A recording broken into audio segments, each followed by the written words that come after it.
call to order. Welcome to the Monday, December 18th meeting of the Tiverton Charter Review Commission. Let's start with the Pledge of Allegiance, please.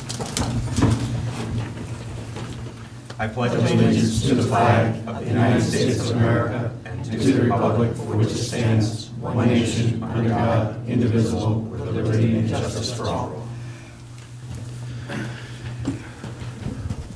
Thank you, and again, good evening.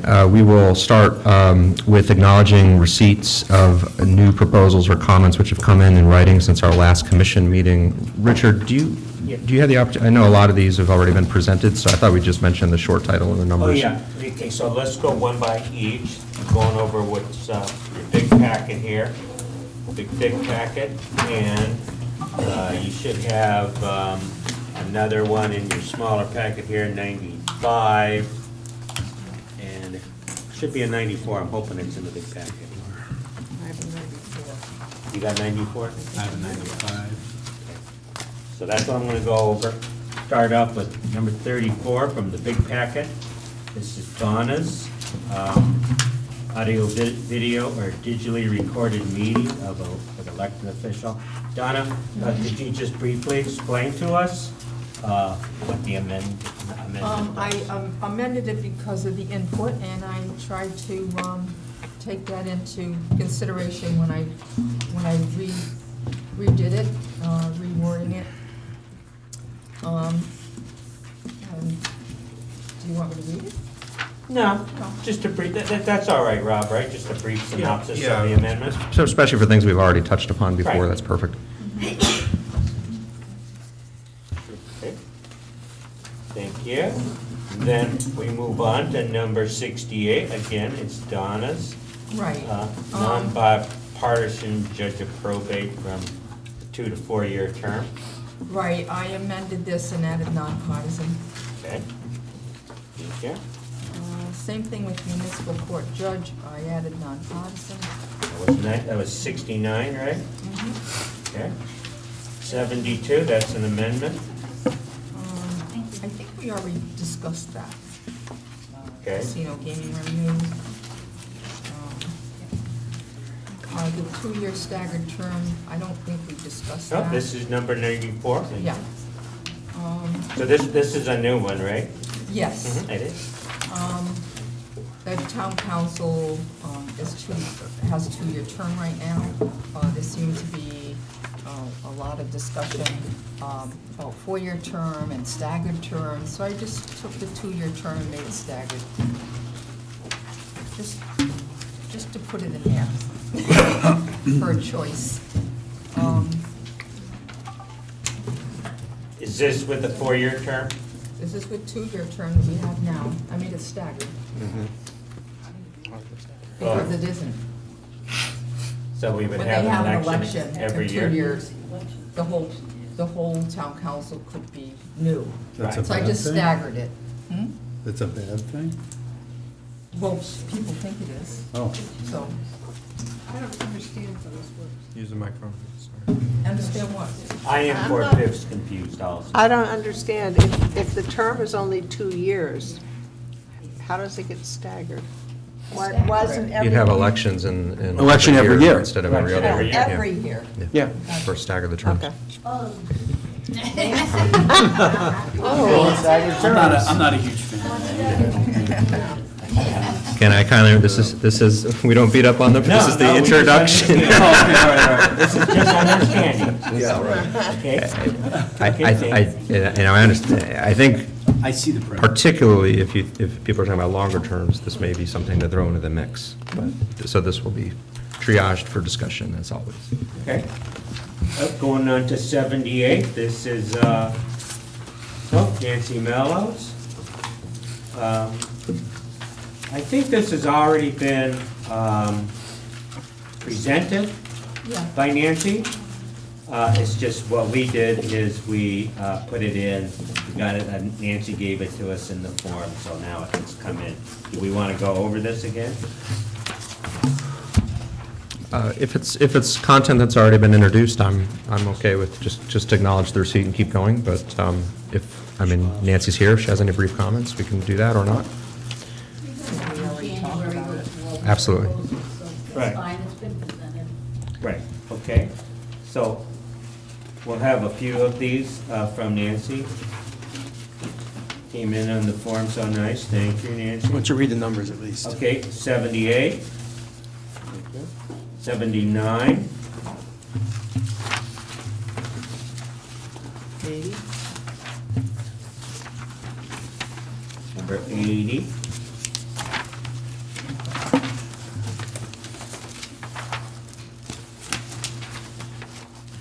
number 81, Some bunch of people did the same thing. number 82,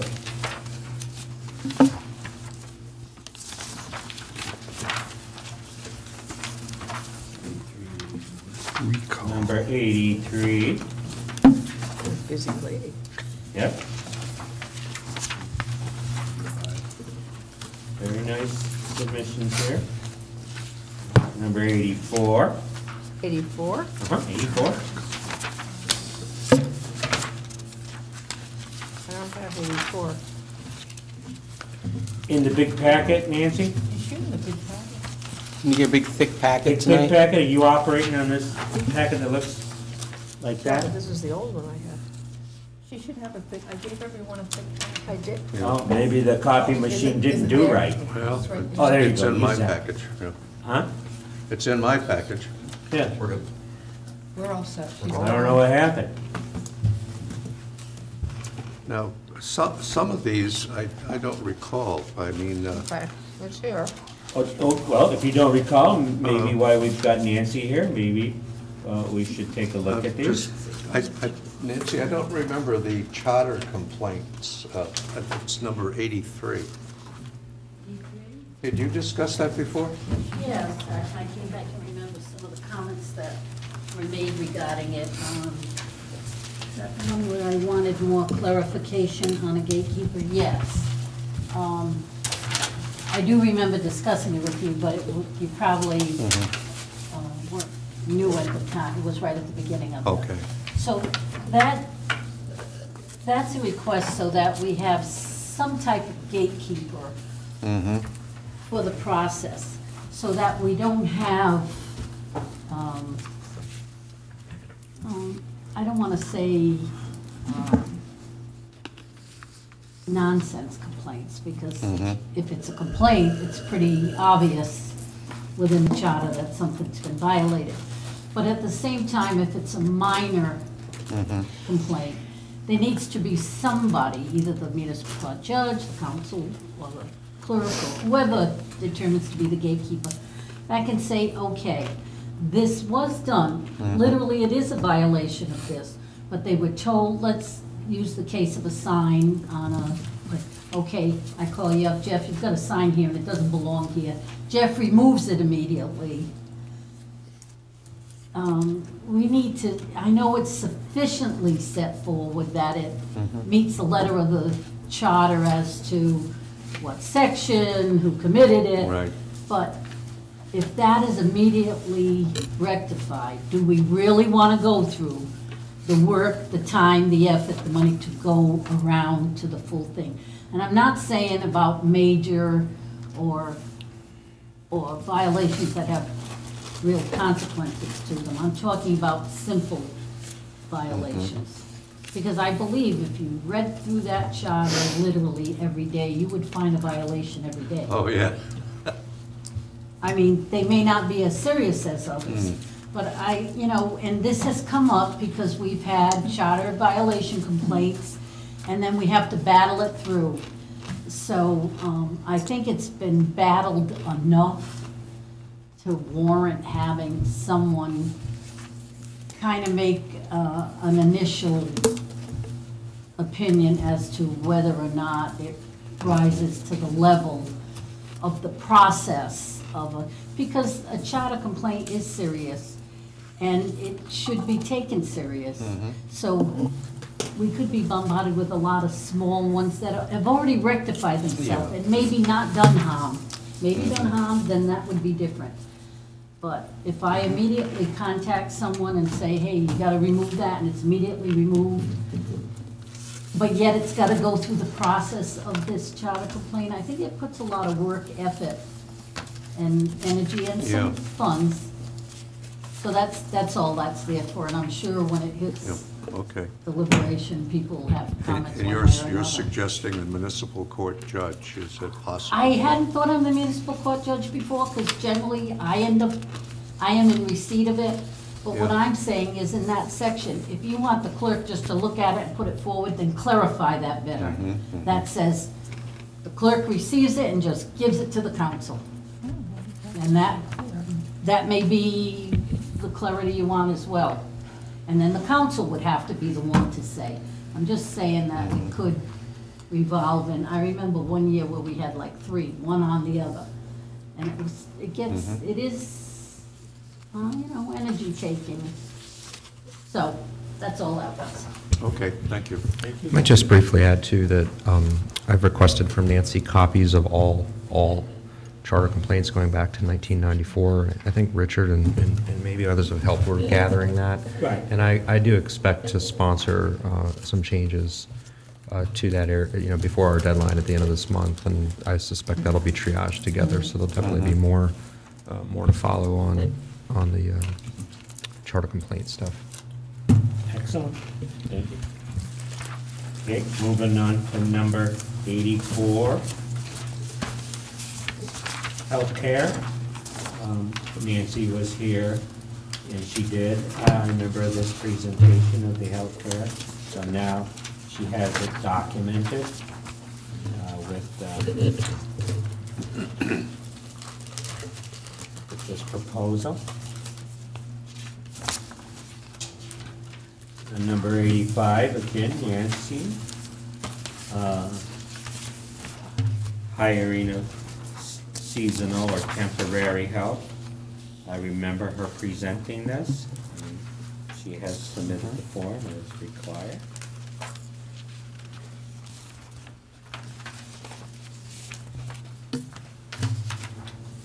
Now, we get to the school committee. The school committee, along with the superintendent, Jerry Larkin, they submitted their proposals on a, I think it came in on an Excel file. Wasn't quite the format that we wanted, but it was fairly easy to take their Excel spreadsheet and move them on to these proposal forms that we have here. The first one is the school budget committee submission, and I do remember Mr. Larkin talking about this. Can I ask a question? Did anybody, did Mr. Larkin, Dr. Larkin, did he approve the form that it's now on, out of Did not. curiosity? And that's a good point. Maybe what I can do is, after this meeting, I'll give you you've got the packet. I'm gonna submit it. If you could just have him check it. I'll give it to Orr. To make sure that this is what he intended. I will.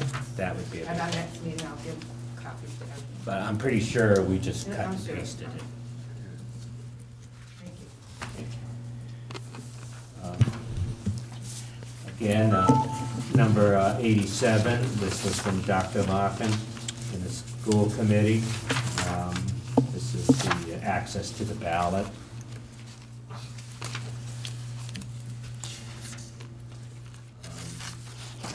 Number 88, again, from Dr. Larkin in the school committee. Petitioner's submission requirements. I remember him presenting that too.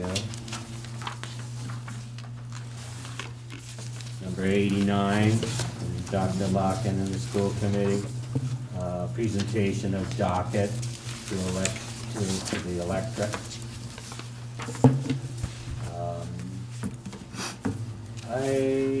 I don't remember this one. I do. You do? All right, so they've already presented it. This is 90? Pardon me? 89. That was 89. Oh, 89, okay. Number 90, school committee meeting minutes. I do remember him presenting this, Dr. Locken presenting this. Sally, do you know whether or not the school committee voted on all of these? Or was Yeah, it just? it was all of us together. Oh, it was, okay. Okay, thank you. That's how we have to do things. Okay. Oh, we'll get in trouble. Well, he could have just If submitted. he does, it's okay. He Yeah. can do that too. Yeah, he can do But that, we'll- yeah. I'll submit it to everybody and we'll talk about it. Okay, thank you. Again, from Dr. Locken in the school committee, number 91, school committee's officer elections. I do remember him talking about this and presenting it. Number 92, Dr. Locken in the school committee, school committee vacancies. I do remember this one. I think this one was similar to some of the ideas we have talked about here, although his does have a slight difference. And I read through it, and it's very well explained what their ideas are. Number 93, Dr. Locken in the school committee, use of voluntary labor. I do remember him presenting this, and it's fairly well articulated and explained. Then we go on to, we've done 94, and now we do 95, which is outside of this packet. We can go right here.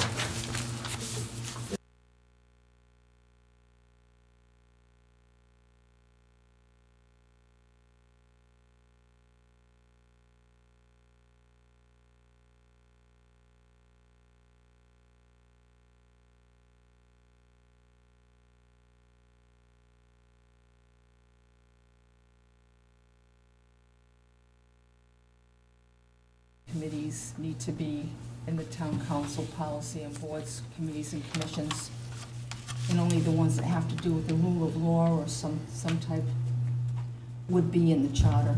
It would make it easier for the town council to change things, reword things, or, you know, they are in charge of that.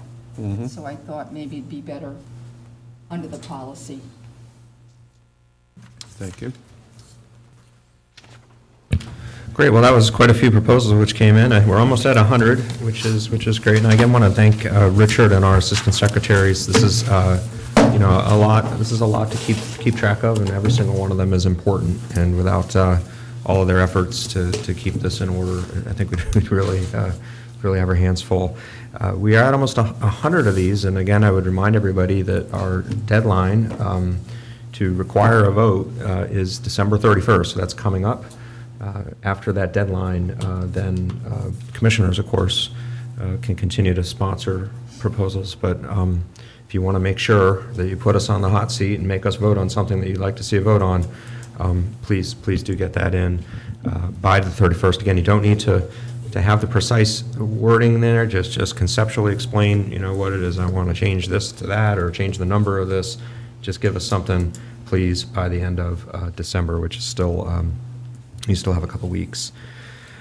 So having said that, we'll move on to item number 4. This is a consent agenda item, which means I'll be looking for one vote to approve all 3 of these items, which is just to adopt the minutes from our last meeting and to preliminarily approve 26 and 66 as discussed at the last meeting. Does anybody want any of these 3 items removed from the consent agenda? Hearing none, may I have a motion to approve in one sweep A, B, and C? I'll move to approve A, B, and C. We have a motion to approve the consent agenda. Is there a second? I'll second. I have a second. Any further discussion? Hearing no request for discussion, all those in favor of approving the consent agenda items? All those in favor? Aye. Any opposed? Ray, did I get your vote on that? Was that an approval? No. Oh, I'm sorry. Any abstentions? Okay, thank you. Fair enough. We have a 8-0 vote to approve with 1 abstention from Ray. Next, I'd like to take item 6 out of order because we may have some guests on item 5. So, Stephen, this is the update on your research on other Rhode Island cities and town charters. The agenda item is broad to make sure we can talk about it, but this topic is really focused on the recall, which I think we have at least 1, maybe 2 proposals on. Stephen, over to you. Yeah, thank you, Rob. Yeah, this started with proposal number 20, submitted by Jeff, where he stated that the language that makes the recall process should be more practical, and said that it's a difficult process to maneuver through as it's currently written. So I said, I raised the question, what do other towns do? Which led to me doing a little research here. Do you have this document in front of you called Comparison by Town of Recall Processes? Everybody has that? Okay. So I had 12 charters in front of me that Rob provided, and I went through them particularly looking at the recall process that these other towns perform, or how it's stated in their charter. And you can see down the list here, we have Barrington, Burrville, Charlestown, Coventry, etc. There's 12 of them. 6 of them had very dissimilar processes, so I discredited them. For example, Barrington, as you can see, any appointed official or employee of the town may be removed or terminated by the town council after a public hearing. So very different from our process. So that one I will not be considering. And on the second page, about halfway down, you'll see Jamestown, Johnston, Newport, and South Kingston. Either they have no provisions for recall, or they have, again, a town manager, town council process. So, boiling all of that down, go to page 3, or table 2, where it says summary of elements. These are the major elements of a recall process for the towns.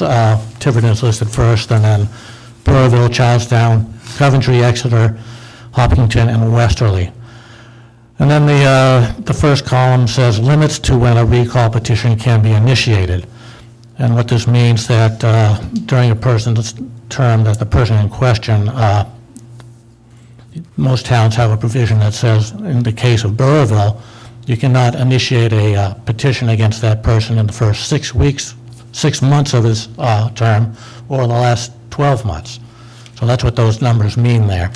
You notice that Tiverton has no provision for that. The next column over number of electors required to initiate a recall petition. You'll see some towns require just 1 person to initiate the process, while others require 5. Tiverton being 1. The next column over is number of signatures needed on the petition. And most of these percentages are in terms of the number of people voting in the last general election. And you'll notice Tiverton has the highest requirement there, so you need the highest amount of signatures, and you'll see some other towns are quite low, 5% for Hopkinton and 100 signatures across the board for Westerly. Next column over, time limit to obtain signatures. Tiverton doesn't specify a time limit. That may be an omission, but that's the case. And you'll see other towns range from a time limit, a minimum of 30 days to a maximum of 120 days. So quite a range there. Next column over is time limits for special elections. So once you have your signatures and the Board of Canvassers approves your petition and your signatures, then there's a time limit to when the special election must occur. And you can see the ranges that are listed there. The last column over is number of votes required. Excuse me. A lot of towns, as you can see, don't have a requirement here. Tiverton has this 40% number, which you have to add a little bit. If you want to, you go to, you see the first town listed there is Tiverton. You'll see the last bullet under elements found. The exact wording of that is, the recall will not be valid unless a total of at least 40% of the number of electors in the last election who voted for the person holding the office shall have voted on the recall question. So if I interpret that correctly, let's say 1,000 people voted this guy in. For the recall vote, at least 400 people are going to have to vote against him, or affirmative is the way they word it, that says, yes, we want to remove him. So if 1,000 people voted him in, 400 people have to vote for him to be removed, if I interpret that correctly. Nancy? know who voted initially for that person. Say that again, please, Nancy? How do you know initially who voted for that? No, you don't know, it's the number. That's a It's the funny, number. it's funny wording. Yeah, What's the number? you can determine that number, I believe. Yeah, it's in the records. Yeah. They're not suggesting it's the exact same people. Suggesting Oh, if 1,000 people vote someone in, then you need 40% of that number Oh, to okay. affirmatively Gotcha. decide to remove. Okay. Excuse me, on that, that's ambiguous to me. It is. It's ambiguous to me. I agree. I've Okay. been tripped up on it myself, but clearly that's the intent. I mean, it's secret ballot, so. The last election, 40% of the people who voted for the person, well, you'll know how many votes that person got, obviously. Right. And so what's the intent? Do you want the people that voted him in to get him out, or the whole town to get him out? Yeah, they're just aiming That's- for the number. It sounds like you're having to get the exact people that came out and voted to get them. Well, the number of people, not the Right. exact people. Right. Yeah. So which would be a lesser number than the whole election. Yeah.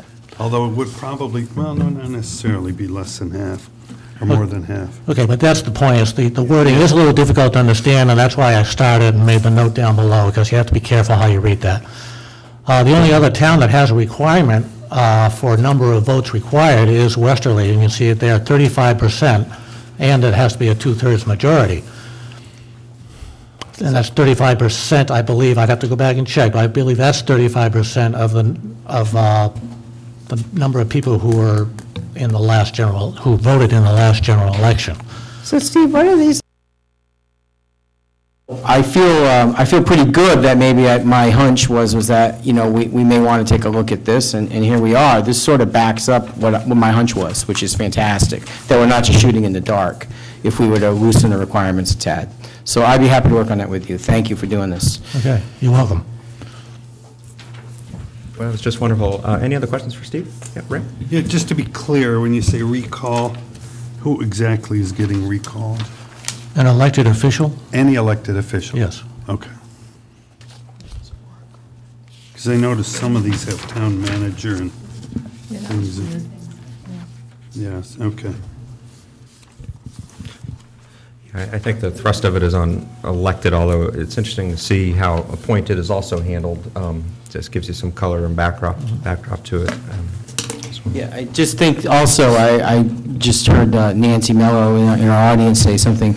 I think it was this recall area where Nancy had put one in too about having the initiated recall petition process, having the petitions expire after a certain amount of time. And so there were other proposals too that will tie in, Steve. I just remembered that. Because I think I've probably had about 7 or 8 of them, and they're all just in limbo. I've never gotten the signatures in, there's no time limit on it. And also, that wording is so confusing that it would be difficult. And when you come to work on that with Mr. Klopp, I'd like to give some comments on that as well, because I'm concerned with just using the electors that voted the last time. Because for one thing, we have to, I guess, do a cross-check to see who voted versus who didn't. You're gonna have people go to vote on this and then say, oh, my vote didn't count, but it's an election. I'm not quite sure. That might need some tweaking up. Sure. Well, you could also have somebody who moved to town Right.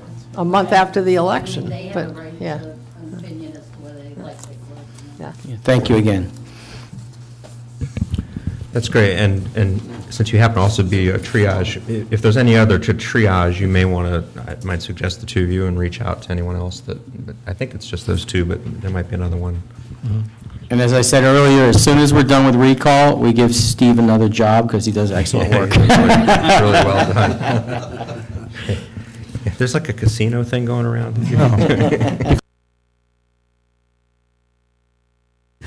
All right, thank you so much. I'm gonna keep monkeying with the agenda if you don't mind. I'd like to go to 8A, and I want to keep.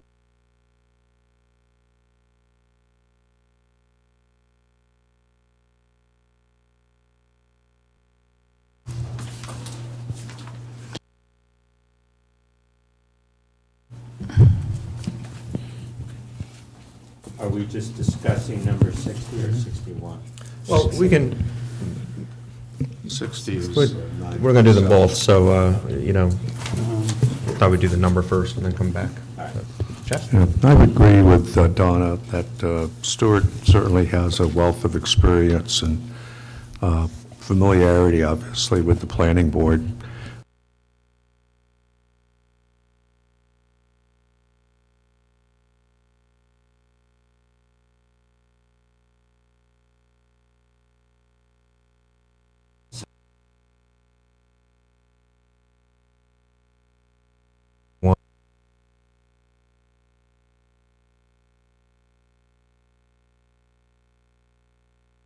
Quickly, but there's plenty of ways to do it. One of the ways is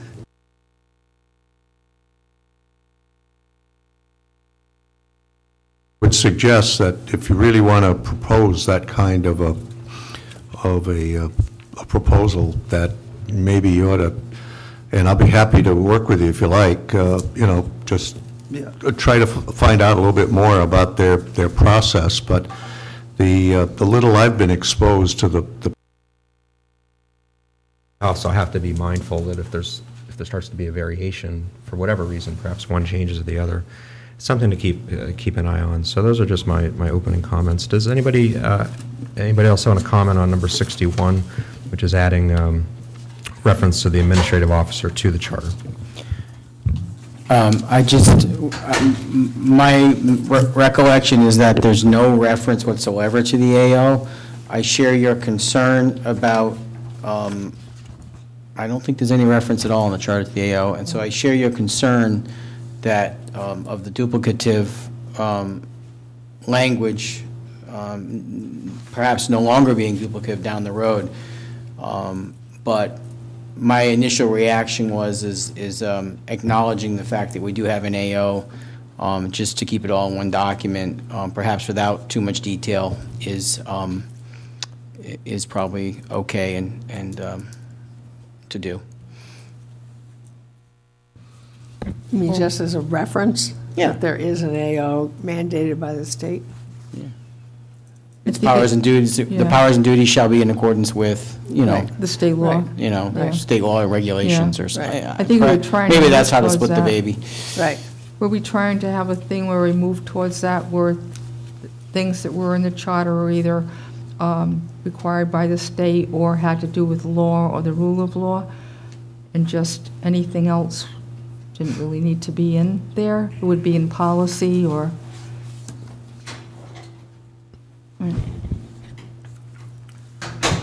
Yeah, I mean, you could always add reference and come up with language, to the extent required by law, you could probably thread that. Yeah. Again, it has come in from a request from, from a board chair, so. I do think this, what I might suggest, does need to be triaged with this broader conversation of whether we have a point of view on adding more detail in charters or less, and whether handle duplicating state law in here if we want to. And perhaps that's not the most exciting topic, but I think we might literally have a dozen or so, there's maybe even more, that raise that question, where you've had people come here and say, I want to put all this detail in, and I think there's another point of view which says we should just, and it speaks to flexibility as well. So, okay. Any other comments on? All right. Let's ooh, should we? let's go for it. Let's give Jerry a little more time. Let's talk a little bit about proposal 8B. Donna, this is all you. There are 4 of them that have been triaged together. One is to make the town clerk an appointed position. One is to make the town treasurer an appointed position. One is to increase the judge of probate term from 2 to 4 years, and one is to change the municipal court from appointed to elected. We might stop this in just a few minutes, but I know these have all been introduced. I don't know Yeah. that we've had preliminary discussion, but why don't you at Yeah. least just keep us moving, and I'll All right. probably cut you off as soon as You're going to cut me off? All right. Okay. I'll be prepared. All right. All right, I went through this, so I've got things written. These are just some points to consider for 28. Right now, it's an elected position, and I just wanted to put it out there as it could be, as I've seen in other charters that it's appointed position, but, you know, there's pros and cons to both. Right now, there's doesn't seem to be any one running against the treasurer or the town clerk, so it's almost like it's appointed. But that's up to the people. Anyway, clerk answers to the people right now because he or she is voted in that position. If appointed, maybe they would be afraid to do their job, fear of being removed by who appoints. So that's always something to consider. If elected, what if they don't do their job? There's not even any description of job duties or the responsibilities, but as far as the person running it, there's nothing there saying what the job requirements are. There needs to be something for that. And then it'd have to be removed by recall or you just hope they don't get reelected. You could get someone in a position that doesn't do their job, and then there you are. If they're appointed, well, if they're not doing their job, they can be removed. So like I said, there's pros and cons, and that could be up to the electors to decide, you know, if they want to change how it is right now. That's the same argument for the town treasurer.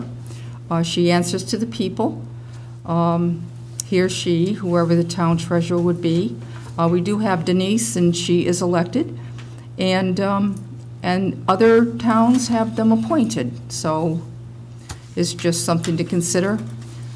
Judge of probate, he or she has to run that position every 2 years. I think a 4-year term would be less hectic.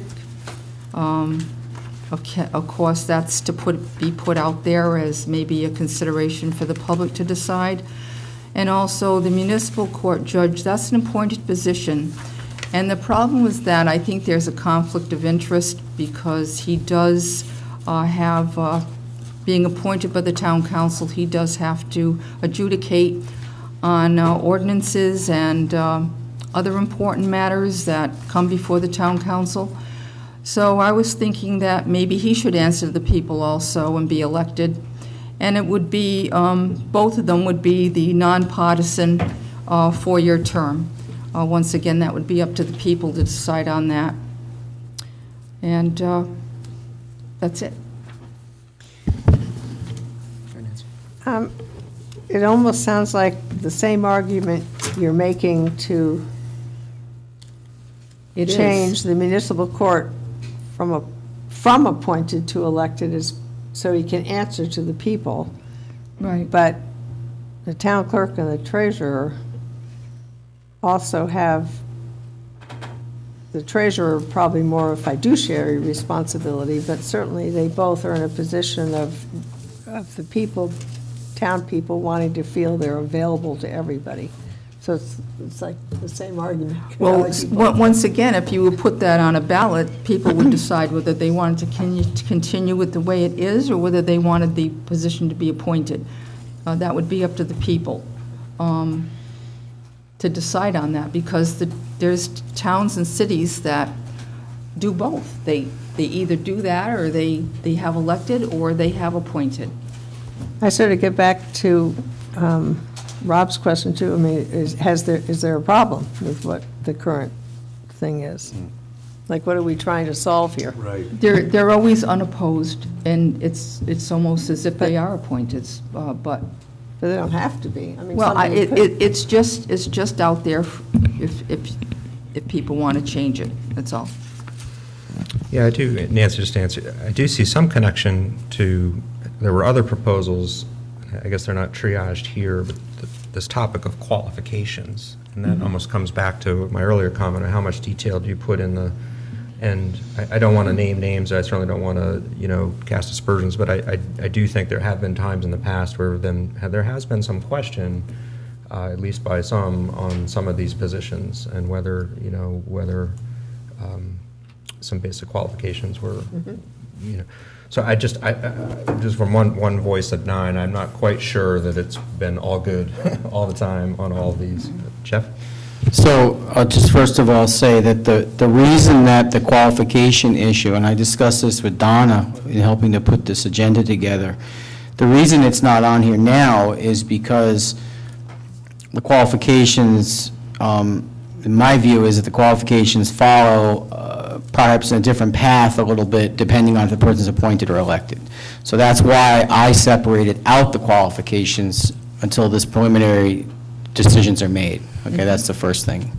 I think that decision is subordinate to this one. Secondly, on the merits of the case, I feel that the clerk, the treasurer, and the municipal court judge should all be elected. So I would not be in favor of making the clerk and treasurer appointed. And I think the reason is, I mean, whether they're opposed or not is a question, but just because they're not opposed doesn't mean necessarily you want to make them appointed, because once they're appointed, as Donna raised, there's a question of do they act differently because they're under the thumb of the council or whoever the appointing body is. So I think that's a huge, whether they're opposed or not, once they're under that auspice of appointment or reappointment, I think that's a big difference in how the performance of that person occurs. So again, my personal view on this, and I've thought about this a few times, and it's a pretty quick decision in my mind, is I'm going to support, in the end, that I'm going to say we keep the clerk the way it is, elected, the town treasurer, and very, very important, I also think that the municipal court judge should be elected and not a political appointee. I mean, this is a judge. I understand that judges are often appointed, but I really feel that the municipal court judge should also be elected. And finally, my opinion on the 2 to 4 year term, I agree. That person's been in place a long time. There's been very little turnover. I think that makes sense as well. So that's my opinion on all 4, for what it's worth. I just comment too on the probate judge. We did have some conversation about the length of travel of a probate case can often take time, and so I mean, in many cases often take time, but a municipal court adjudication on, say, a traffic issue might be a lot shorter than, say, a long-winded estate. I mean, there's certainly other long-standing issues, but I do want to, so this is just preliminary discussion, so I don't intend to cut people off. Does anybody have any other quick comments on any of these? Certainly we'll be back to discuss these further and vote on it. Which really touch upon labor, I'll call them labor discussions. I can't quite remember if they're all, union labor versus, say, traditional, one-person contracts. I couldn't remember all of them. I'm sure there's not agreement in the room on all of them, but some things such as one that comes to mind is, should labor negotiations be out in the open? And I'm well aware that there's plenty of other authority out there. A lot of the people on this commission have a lot of experience in employment matters, but most of it, I think, is private sector. I think I might be the only one that's been on the council before that has been through it. And what the request was to just have a conversation of some of the things that are different in a municipal setting, in a school setting, than what you're probably used to seeing. So, for example, binding arbitration, which of course you can agree to privately in a contract. Here it's imposed by law. That's a pretty big deal, and that may change some of the views on this. And having said that, so that's really the purpose of this. So feel free to sit, shout from the crowd if you know we can repeat. This is really the opportunity for all of you to ask people that have been through this about really the process of how this really goes down. I happen to know that Denise has been living and breathing this for one of our labor unions for the last few weeks. So thank you again. I don't quite remember. It might have been you. I don't want to put you on the spot. Who first asked for this? But can I put you on the spot and ask if you have the first question? I'll put you. And then maybe after some initial questions, if you get the sense that you think we're kind of missing a big point, like binding arbitration is one that I want to make sure is here. Just make sure that you jump in with some war stories or anything that you have, and I'll a lot of war stories. So now what am I supposed to do again? Ask the first question? If you had one, otherwise. Yeah, okay. Define process of labor negotiations. That's awfully broad. Well, this is, Again, I think, take it from the perspective of someone that hasn't been through this. Has done a lot of labor work in the private sector, but things are a little different in your shoes. Okay, I'm going to do this off the cuff now. Could you introduce yourself? I'm Denise DiMaderis. I'm president of the town council. Okay. I don't think we've met at all. No, we haven't. And you're who? Ray Fougere. And I'm sorry, we should nice to meet you. we should do a round robin. I'm sorry. Oh, it's okay. I know mostly Okay. everyone. Richard Ron? Bill Lopes. Nancy Driggs? Rob Coulter, yeah. Ray Fougere. Steve Clark. And Justin Great, LeBroy. I apologize. Thank you. I'm Jerry Larkin, Chair of the School Committee. Okay, so you want me to explain labor the negotiations? process. What's the, Okay, as well- it exists now, I guess. Well, I'll give an example because I'm in the middle of this right now with the fire department. So they asked to open negotiations, and we did. We had 30 days to come to some kind of conclusion or whether or not we would continue with negotiations. I am the representative for the town council. The town administrator is the chief negotiator, and we have the labor union lawyer with us, well, our lawyer with us. And they usually have a negotiator, their union president, some members of their union, and they also have a lawyer. And they give us proposals, and we counter them. And that's what's been going on. Now, I was very involved with school committee negotiations because I was chairman of the school committee. The difference between municipal and school is school has non-binding arbitration. And I've been in arbitrations with the school department, and the two sides have to come to agreement. With us, on the municipal side, it's binding arbitration. What does that mean? So our final, so say we cannot come to terms. So our final offer and their final offer goes to an arbitrator. Oh. And an arbitrator is assigned by a court. There's three, and there's a neutral arbitrator. There's an arbitrator for our side and an arbitrator for the union side. And they come to some kind of agreement on what is fair. And the union or the municipal side can give our points of view, can give what we've offered and what they've offered, but once they come to a decision, no one can break that decision, which is very different from the school committee side. And I've been on non-binding arbitration over on that side. And that tends to be a lot longer because the arbitrator tries to get some kind of neutral decision. Okay, so that asks, I guess it begs a question now. What would be a reason to go, first of all, to get into labor relations? So someone has to make a request, is that right? Is that how it works? Well, when the contract is due. So, That's on the yes. So the contract for the fire department expires in June. Okay, so that's why you're in that. So the fire department asked if we start early, and that's what we did. So can anybody who's employed by the town, let's see, request, for labor negotiations, it sounds like it's either job function or salary? Oh, it's much more than that. Okay. It's much, much more than that. It's benefits, Well, that's still job, salary. well, Yeah. yeah, I guess so, but a lot of the people in town look at job salary as what percentage of a raise we're giving. Yeah. But it's much more complicated than that. Yeah. It's also insurance, and that's a big, big one. Yeah, oh, okay, but the point is not, salary doesn't have to be the only thing that you ever, what are some of the other things that you would end up negotiating? Labor, Everything. everything. So scheduling. See, I've never done municipal Yeah, stuff all right, before, so. Little breaks and stuff like that. So their mandatory. scheduling, Yep. their breaks, their Now, would that be, uniforms. would that be under Uniforms. under the contract? Yes, it's in the contract. Okay, so, no, what I'm saying, how do you, other than the contract which expires, how would you initiate a labor negotiation if I were, what would I be? Say I was on the police force. Now, and I was, Same thing.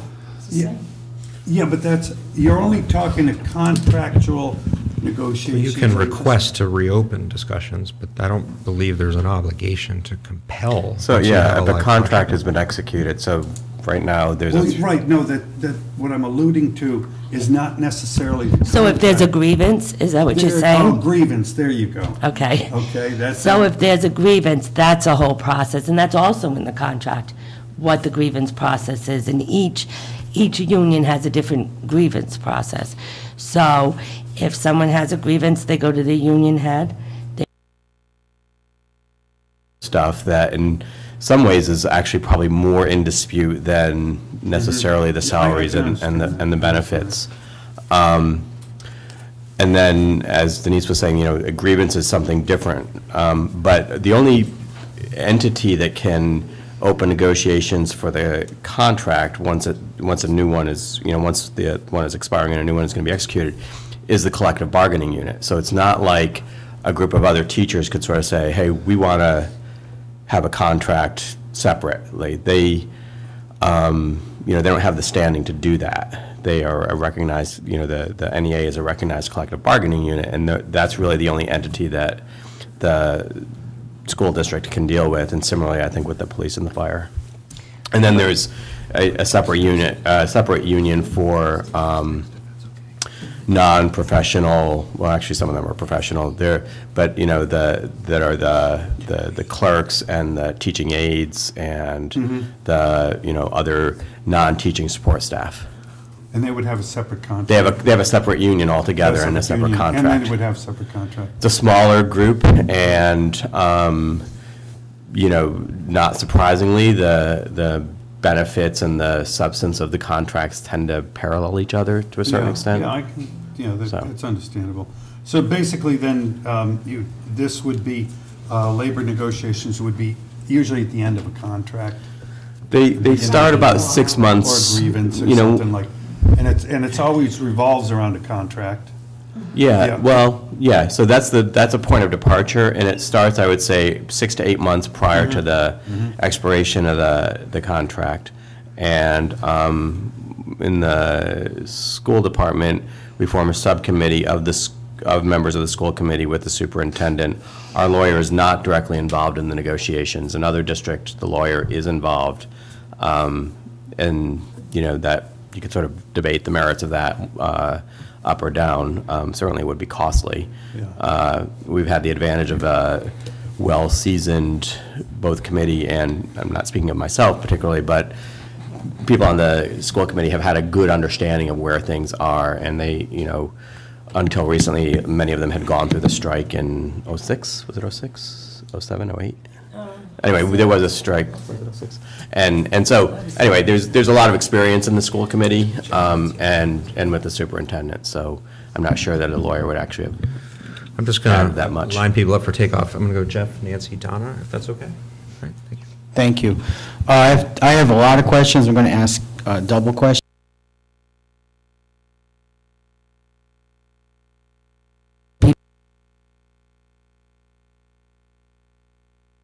The union says, we want to make the decision over hiring school principals.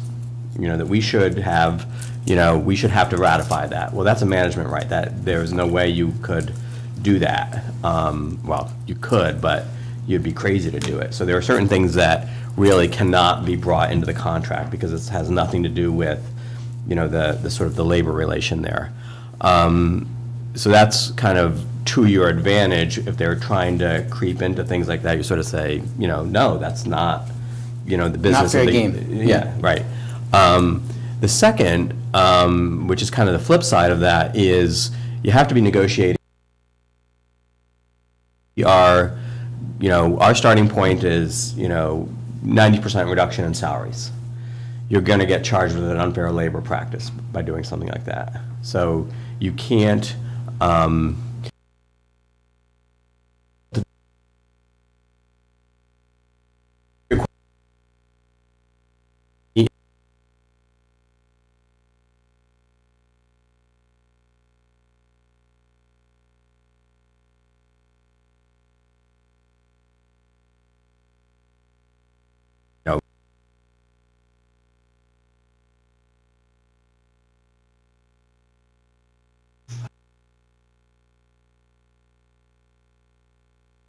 important to them.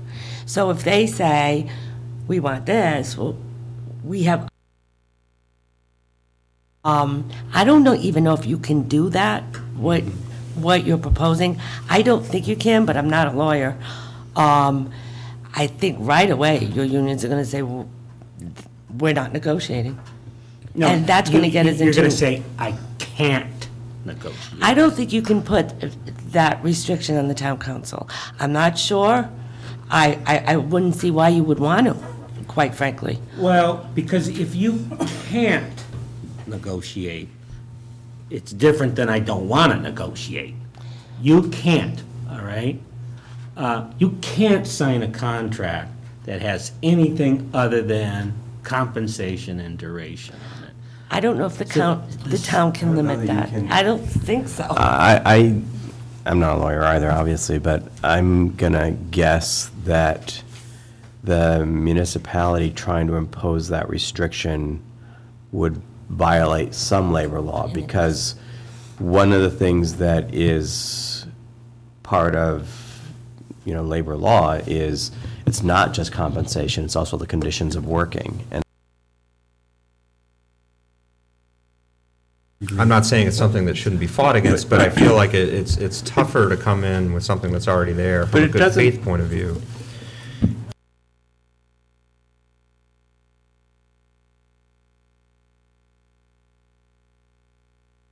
And that provision was upheld.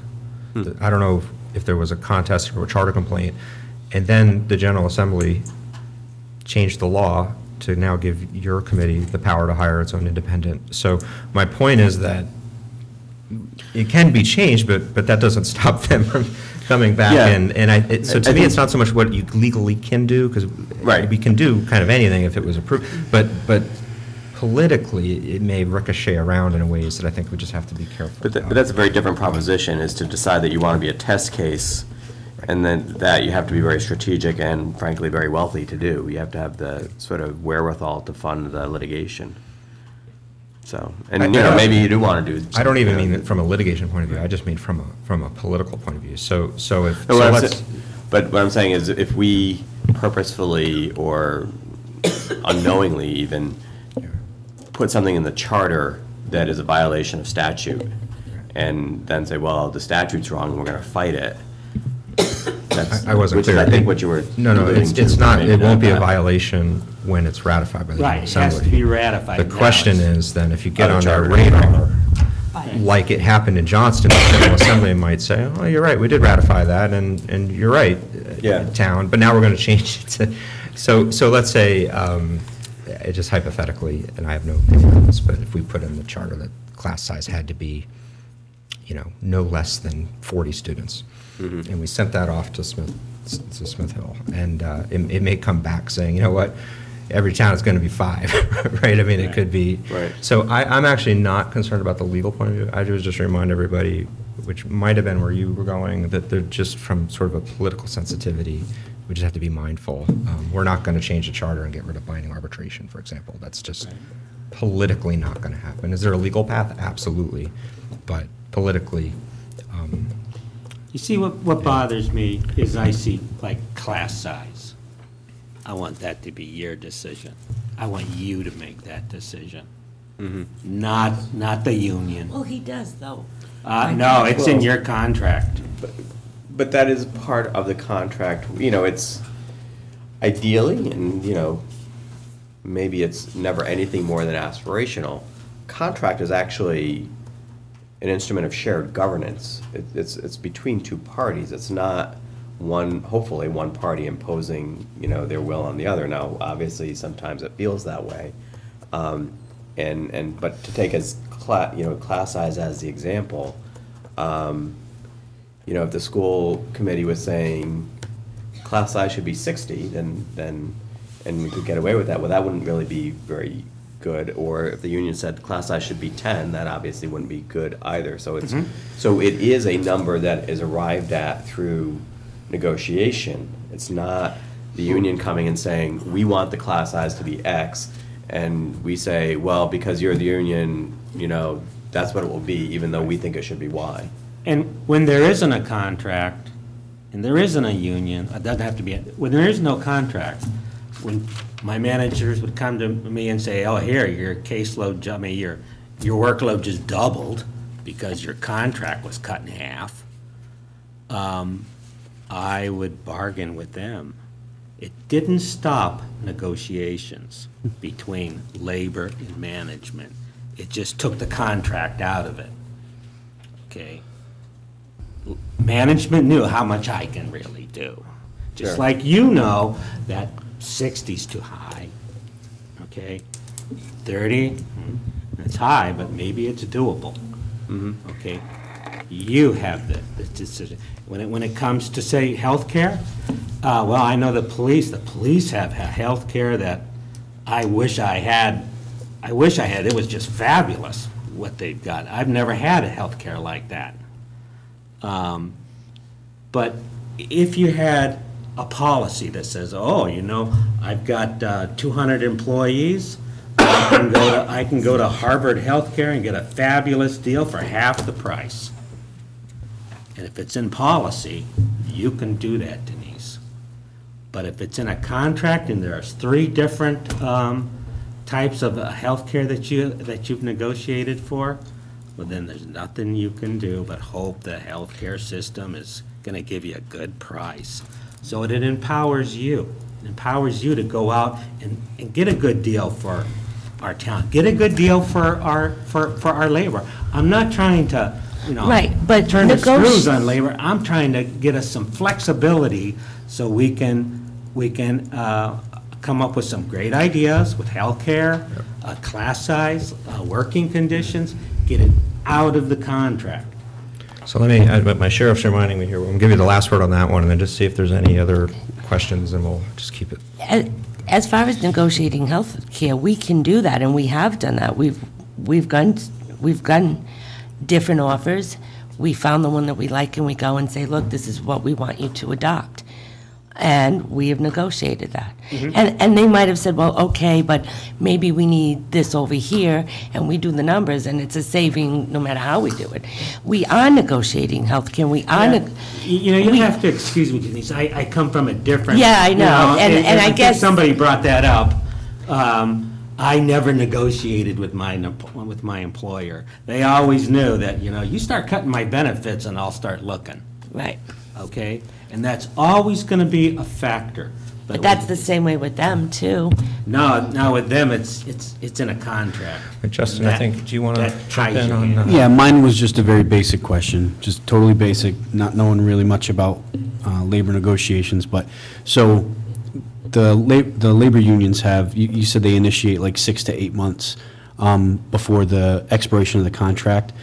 It's their job, obviously, to initiate that with. Or we can initiate Or you can initiate it if you see a contract that's coming up on expiration and you haven't heard anything from them. It's a formal process. What happens to a contract that, do they ever slip through the cracks? Does a contract ever expire on something like that? No. Like someone not, Not- like, does it go out to pasture or something like, Okay, it's always, it's either you or them that are, hey, you guys are, okay, all right, that was And if it. we forget, they remember. And Right. if you think they're So- getting slow rolled, that itself can be a good faith That can charge. be, if you- all right, okay, that was just a basic Yeah. question. Thank you.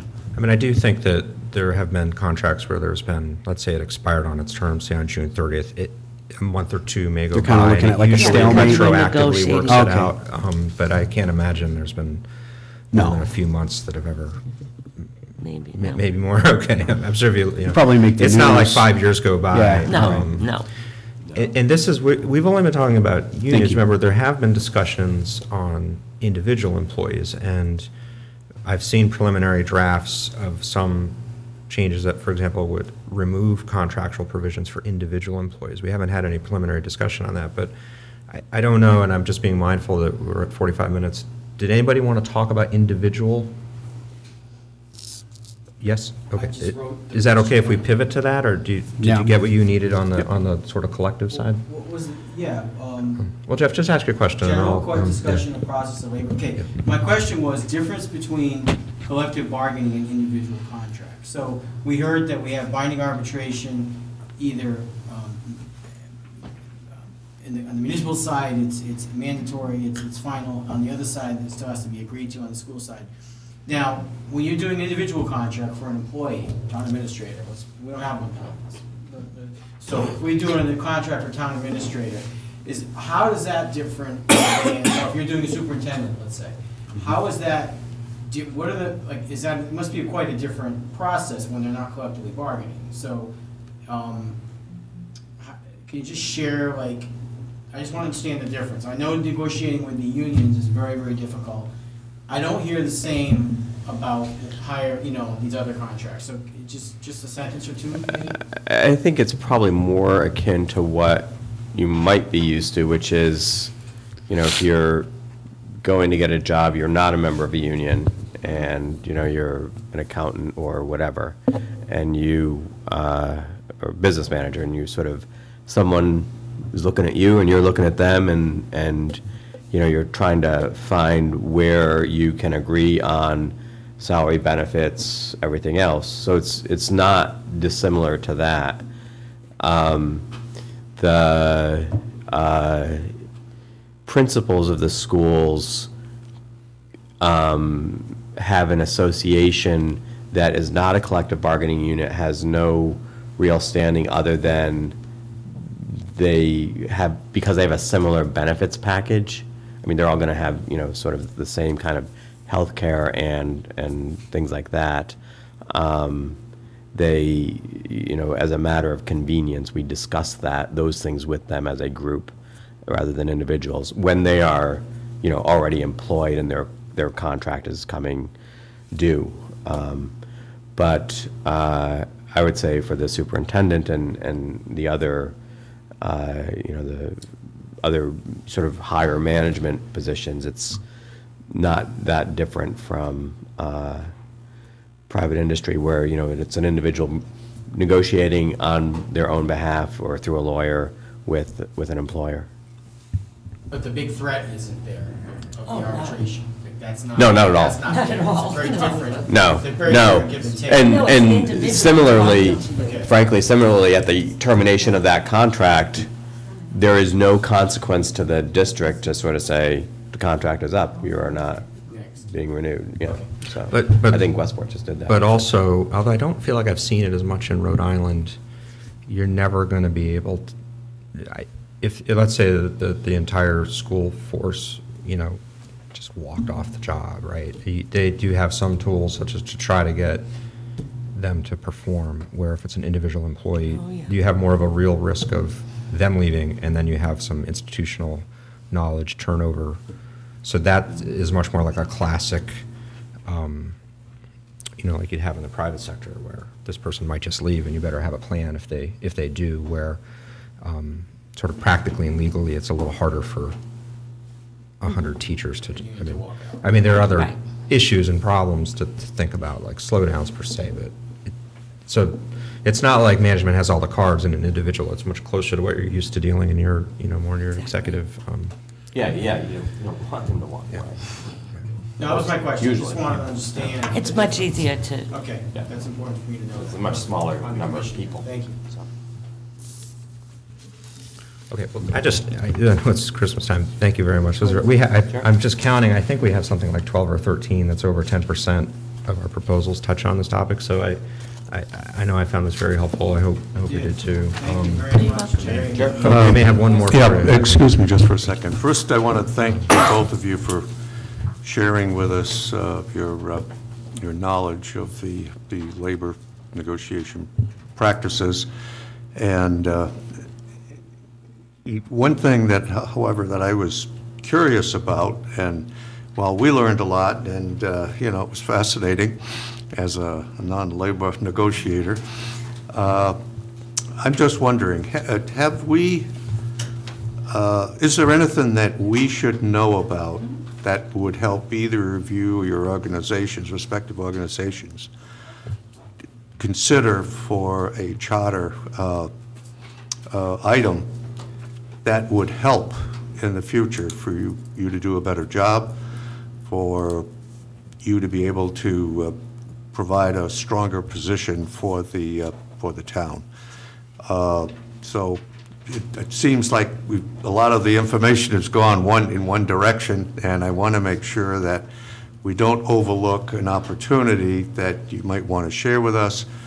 And certainly, Rob, I guess we have time for them to, think about those things and get back to us. So offhand, I really can't think of anything, but I will go to my town council and ask them if there's anything that they can think of that you could help us with as far as negotiations concerned. Okay, thank you so very much. Jerry? Yeah, I guess I would say the same thing. One final thought about enshrining things into the charter is I think you have to be very circumspect, and in particular sort of think about what the unintended consequences of doing something like that would be. Because, I think that's maybe what Denise was really alluding to, is that, right. You now are boxed in, you're sort of boxing things in potentially, and then that may empower us, but that may actually box us in. Yeah. It might actually hurt us in the long run. Okay, well, thanks All right, again. thank you. Thank you. All right, that was very helpful. Do you want to take a 2-minute stretch break, or is that usually our? All right, why don't we let's go. I'll say 2 minutes, which always means more than 2 minutes, but I'll say 2 minutes, and we'll be right back as soon as we can. To knock out the admin, and that should still leave us a good amount of time for some more preliminary discussion. I do want to report out, and I was able to just get an update. We do have our town clerk here with us as well, who I'm not sure may or may not be our acting town administrator, or will be. I don't know how many hats you're wearing at the moment, but just the clerk. Okay, just the clerk. So I do want to be very clear about, you will remember our last meeting. It was a Monday afternoon, and we received some paper, or we saw some paperwork that did have some proposed changes to the charter, and that the town council was taking that up. And it did say that they were the town solicitor's amended proposals. That got several interest from many of us. Donna and Richard and I did file a formal records request. You've received copies of that to make sure that we have a full record of what was there rather than what we just saw. I just spoke with the town clerk and Richard, our secretary, and that request has been fulfilled.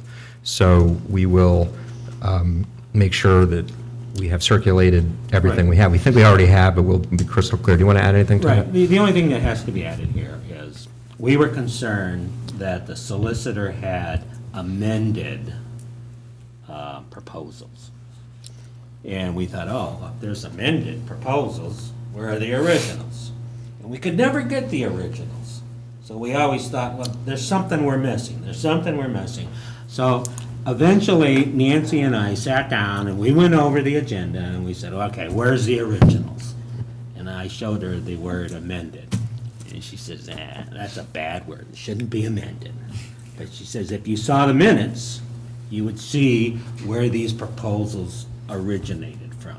And all it was a discussion that the town council had about eliminating the budget committee and the FPR. So it's a discussion that they are having on record. And I can't remember if it was the president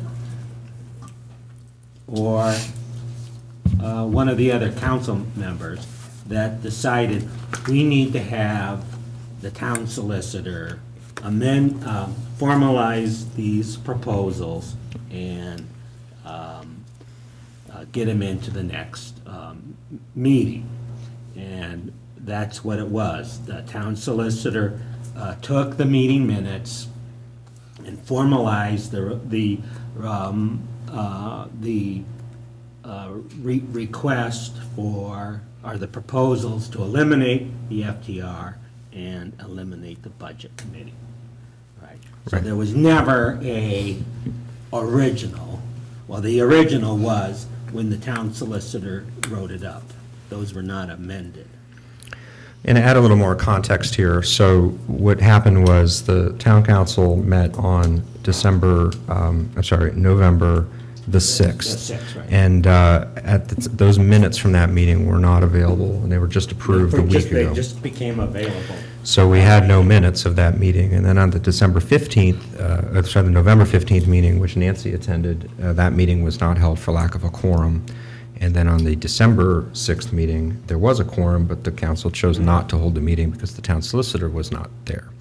But So- at that November 15th meeting, what was handed out did not include the budget committee or FTR. It included everything other than the proposal to eliminate the budget committee, the FTR, and I should also add, have the school budget approved by the town council. So that's pretty heavy stuff. Right. So you can see where we are on that. So one thing to point out is, and you know, I've had a couple conversations with Denise on this. They have been sending their proposals off to the solicitor even before they take, as I understand it, a preliminary gauge. You will, of course, our practice is quite different, where we haven't requested the solicitor opine until I see there's at least a strong minority, if not a working majority, that would approve. So that was sort of the issue there. And part of the concern that I also had, and I'll be very blunt about this, is that we have put 3 formal letters in advising the solicitor of the topic of the items which have been approved. We're going to send another one for the 2 that were approved earlier tonight on the consent agenda. And we haven't received any feedback at all. And so when we saw an agenda item, and I should also say that Don and others have invited feedback from the town solicitor directly to the commission as well, and through the council, if he has any suggestions, and we haven't received any. Right. So when we saw an agenda item with only 52 hours notice that there were town solicitors amended agenda items floating around and included something as dramatic as eliminating the FTR, that got our attention, as it well should have. So that, I think we have the story to that. I sent you only an hour and a half ago, or before the meeting, the approved minutes, which are on the Secretary of State website now, of the one and only meeting that they've had. And we'll make sure that whatever Richard has received formally through the records request, that you also have that. This raises 2 other topics that we need to consider, is that we have now, this is I think our 12th meeting. We've been in business, if you can believe this, almost over 5 months. We're almost halfway through our time, and we still don't have any formal submissions by the town council. We've heard from some department heads. We've heard from, of course, boards and commissions.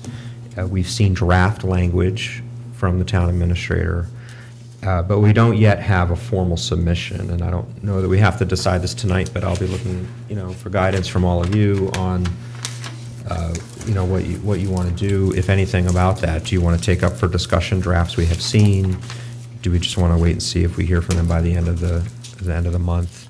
I'm just not sure what to say on that. And then on the town solicitor front, I'm not yet very concerned, but I'm starting to get concerned that we're not getting feedback on some of the. Now, to be fair, these were only preliminary votes, so perhaps his legal review has treated it as such. But when we start taking our more formal votes in January 2nd, I think, I'm thinking we may need to make it clear that we really do want legal review, and if we're, otherwise we're going to have to find that legal review either ourselves or find somewhere else to do it. I think it was made clear at the time that that you presented to Attorney DeSisto that you were going to be sending preliminary approved votes from the commission, and was that agreeable to him, so we would have a sense of what we were doing? And he said, absolutely. Yeah, we met with him as So I well. find it sort of alarming that there's silence. Send them Yeah. directly yourself, or you relied on them coming to us to go? They've gone through the town clerk's office. At least one, maybe 2 out of 3. I've also sent electronic courtesy copies by email. I do have some unanswered calls. I'm not sure. We're we're having some communication issues. I'm not sure every single Yeah. one of them, but I Yeah. can send something out. So maybe what I should do, if there's no objection, when the 3 of us do our normal transmittal letter, I'll include the prior letters as well. And then we'll give them to you, and I'll send them again, and maybe I'll make sure that they get through. The other thing that when I was speaking with Denise and another council member when this sort of came up last week, is I actually suggested to them, and I hope you'll agree, that we should, I think everybody involved could benefit from a liaison. We have a liaison from the school committee. There hasn't been a lot of communication drops. And I get it that they have their hands full, and there's a lot going on at the town council level, but this is very important work, and we've been at it for half a year. And so unless I hear an objection, I'd like a letter from the 3 of us that formally requests that they appoint or designate a liaison, so that we can make sure that we're in touch on these things. Mm-hmm. Does anybody have any sort of questions or concerns about kind of the last couple of weeks, or kind of where we are? This is our last meeting before the December 31st deadline, and we still just don't have anything formally submitted from the town council. As far as the town council deadline, I think we should hold it. I do too.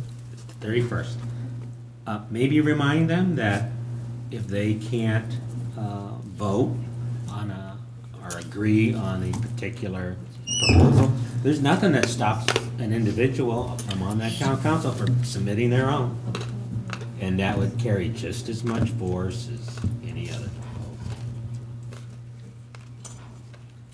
proposal. Does anybody, reactions to that, and I'm not saying I have a strong feeling one way or the other, but I'm tempted to take up for discussion if you think about the fact that town expenses, time and expenses of the town solicitor were used to actually create literal draft language on some of these charter proposals, part of me thinks that we ought to take a look at them, even if they haven't sort of formally transmitted them. Any points of view on that? What's their motivation? I think they've had transition at the council leadership. They've had transition at the town administrator.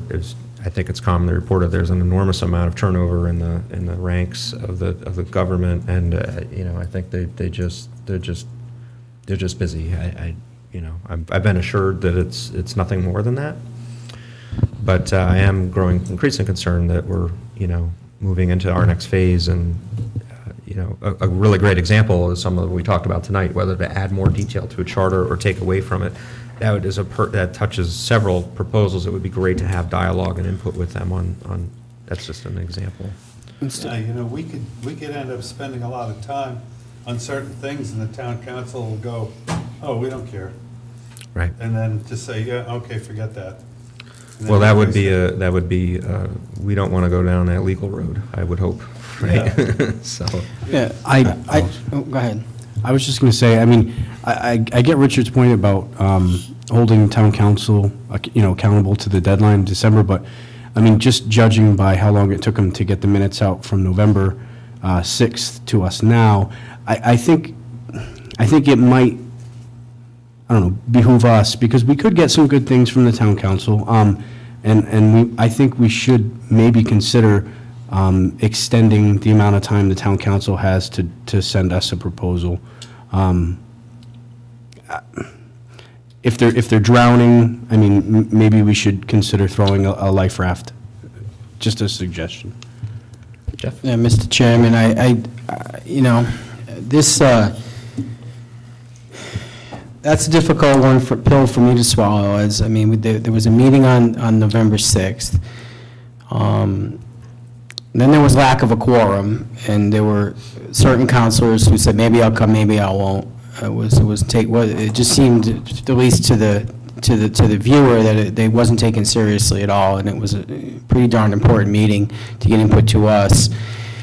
And so I actually, in the discussion, made an off-the-cuff comment that, you know, which counselors won't be there on the last meeting, which would have been, what, the 15th.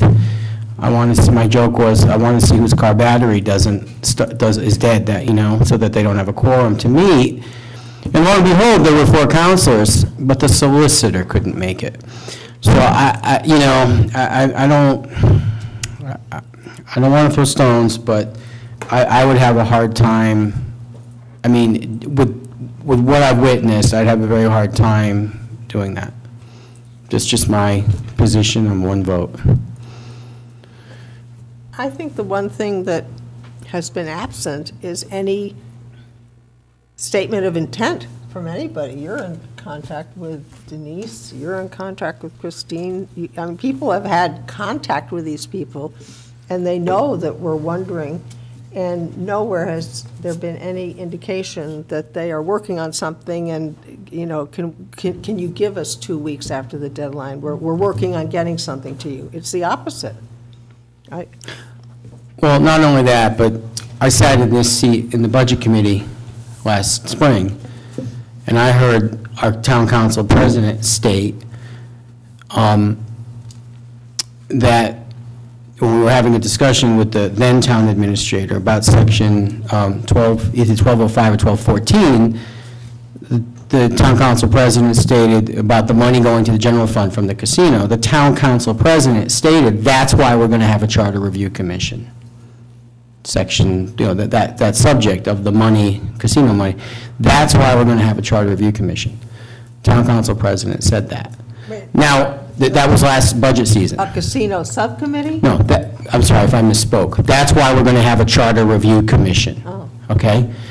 And so here we are, as a charter review commission, everyone took the time to get elected. You know, they commissioned the commission. Everyone got elected. You know, tons of candidates, lots of effort, lots of money.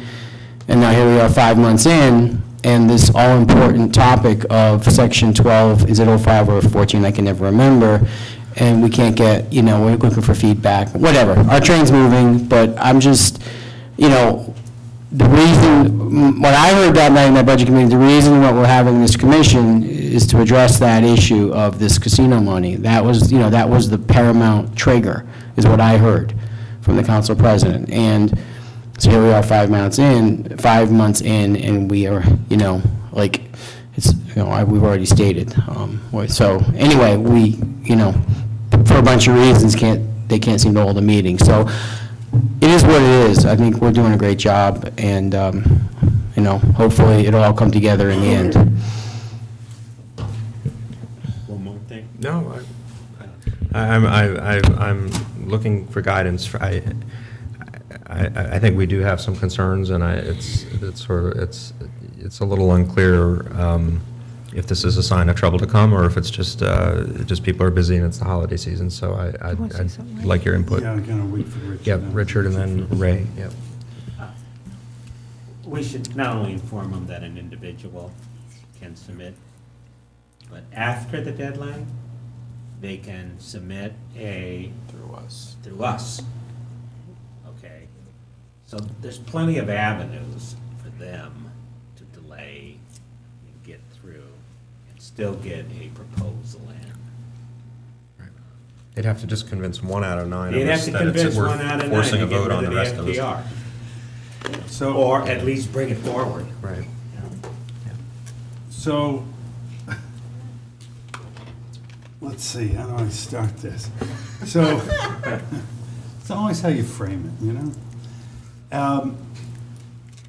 I know in business, and I've also been, I deal with intellectual property a bit.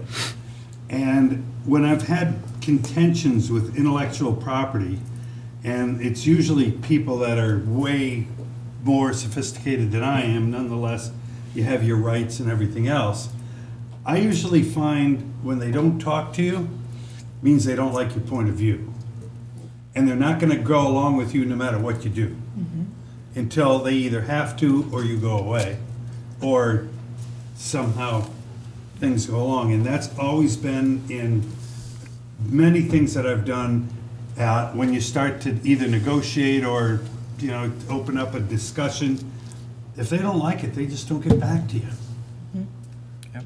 And that's, And that could be happening right now. yeah, and that's my feeling, is it just, you know, like the guy, if you're the landlord and the tenant keeps complaining, you know, and about the size of the light bulb in the fixture, you know, they just won't get back. But in this case, the invitation was extended early September, and there really was no, at that point, language, or, you know, all these topics were green and fresh, so I don't know what there wasn't to like at that point, but just my 2 cents. And remember, too, that the council is the one that literally called a special election to install us here. Well, we have to remember why they did that.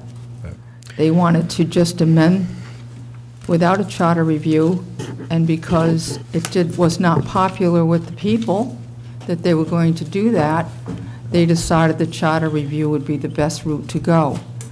But that doesn't mean they like having the charter review. And Well, we don't know if that's the view of all seven. All right, So- it'll just be, it looks like they're Certainly not one or two, for sure. But pleased I'm sorry. that they have to either bring a proposal to us. They haven't. They're doing proposals. We don't even know. They haven't been presented to us. And I just have a feeling that that's the way it's going to be. I don't have anything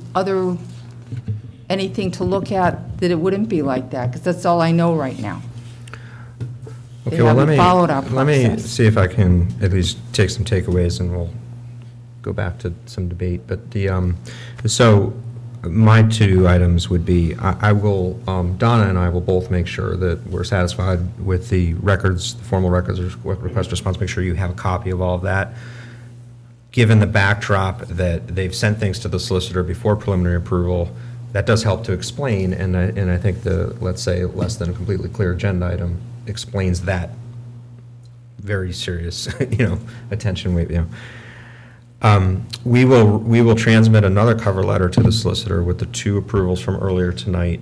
We'll include all 3 prior letters. I'll make sure that the town clerk has them, and I'll send them also through email, facsimile, skywriting, make sure that they get through. We will also formally request a liaison, okay, from the town council, and hopefully that will help. We'll send another letter reminding them of the deadline and encouraging, that individual submissions are fine, and that, we'll continue to entertain. And then if maybe what we could do is, Justin, see how we feel on January 2nd, and then if there's been other developments that would make us want to formally extend the full deadline. Is that okay with you? Yeah, no, if I may, after listening to Jeff and Donna and some of the other concerns, especially if we're going to go through, all of these different, reminders again to make sure that they are notified and that they do know, I'm okay with the deadline. I just thought it might be something to consider. Well, the reality is they're not going to have another town council meeting before December 31st, so, yep. Rob, I have to say that the council president did mention to me either today or yesterday, no, it must have been today, that she was going to need another meeting possibly by the end of the year, and it was specifically for charter review proposals, and they're not going to meet again until January 8th for their next regular council session, so if they were to appoint a liaison, it couldn't come till that. Of course, right. But they might. Oh, great news. Okay. She did mention that to me, so just, Wonderful. I don't speak for the council, but Yeah. I'm just telling you that point. Yeah, and again, I don't, So it might be a little premature, maybe she is planning to do something like that, I don't know, I can't speak for them. Right. She mentioned it, and when gives me the directive to do it, that's when I do it. And that has been my dynamic. I mean, I've always had very positive interactions when we reach out one-on-one, when we've met with Tony. It's just, to sort of piggyback on Jeff's anecdote, the batteries seem to keep dying, you know, it's the quorums aren't met, and I just, at some point, you know, I think when we come out of the holidays, we need to really, you know, have the ground running, So we'll take those up for action, we'll get them out before the holiday, and we'll certainly copy all of you. Is that okay? All right. Any other admin? I think we're pretty good. We have our, do you want to talk about scheduling the January meeting, rescheduling potentially? And I do want to talk a little bit about the votes. I probably should talk about that. What? Just the game plan on January. Yeah, Jeff, I think was. I had already- requested, yeah. now I'm foggy again now. What was the meeting date that it was the Martin Luther King one, wasn't it? Technically, we hit MLK Day on the, I think it's the second. Yeah. So, 15th, Monday the 15th. yeah, I was trying to stay away from the Monday and the Tuesday. And that's what I was trying to do on MLK. You're okay? I would like to stay away from the Monday and Tuesday night, if possible, on the Martin Luther King. Is that a meeting, Martin Luther King? It would, yeah, we'd have the 2nd and the 15th, and then we'd have, I'm almost certain we'll need the third Monday, happens to be a third Monday of the 29th. So the question is, do we want to? I think there were 2 Mondays, as I recall. It was Martin Luther King, the 15th, and President's Day, February 19th. Yeah, They're both Mondays. The 15th scheduled at the library, which the library potentially would be closed if it was Monday. My schedule could be Yeah. wrong, but. Okay. I mean, could we So- do, so I'm just suggesting, I mean, could we do the Wednesday night or the Thursday night? Maybe the Thursday night that week, or? So let me suggest this. We are definitely on for Tuesday. I don't need to make the meeting either, but I would Right. like, I Well, it is a holiday, so we should gauge the measure on, so we're definitely on for Tuesday, January 2nd, right? Mhm. Okay. So can I ask all of us to email, you know, Richard or Donna or me, just your availability on Wednesday, January 17th, and Thursday, January 18th? We'll collect your emails. It's just administrative, you know, nothing substantive. And then. Those 2 dates again? That would be 17th and the 17th and the 17th 18th in and lieu of the 15th. Wednesday and Thursday. We'll obviously talk about it again when we meet on Tuesday, January 2nd. Is that okay? Yep. And then we'll go with the highest vote getter, is that? on either the Wednesday or the Thursday. Thursday would definitely be the budget meeting, so you wouldn't be able to have it. Here, we're not worried about place, not worried about place. Yeah, place is a different issue. Okay, well, we can move place, but Yeah, well, I I would just say want if- to, I'm trying to walk out tonight knowing that Monday and Tuesday night are clear. Well, I mean, if 8 people say they can't do either, but they can Okay. do the 15th, we might Okay. stick with 15th, if that's, Okay. but I doubt that will happen. Okay. Do you want to go through the same exercise while we're at it for the President's Day holiday, or do you want to just get through January and talk about it later? How about we get through January and we talk about it later? All right, so that's, everybody please email Donna, Richard, or me on your availability of those 2 dates.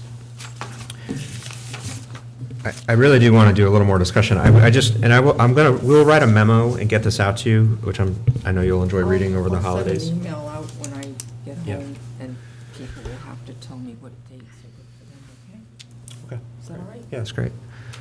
So this meeting, and we're going to wrap this up in 20 minutes, is the end of our, you know, second phase, sort of our initial organization phase, and we've had our request for proposal phase, and unless some of you call a special meeting in the next 2 weeks, we won't meet again until the new year. So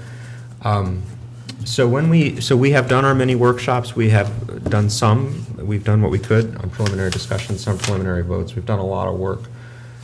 In January, we're going to start voting, and what we're going to probably propose is, I think we will need to meet on that 5th Monday, okay?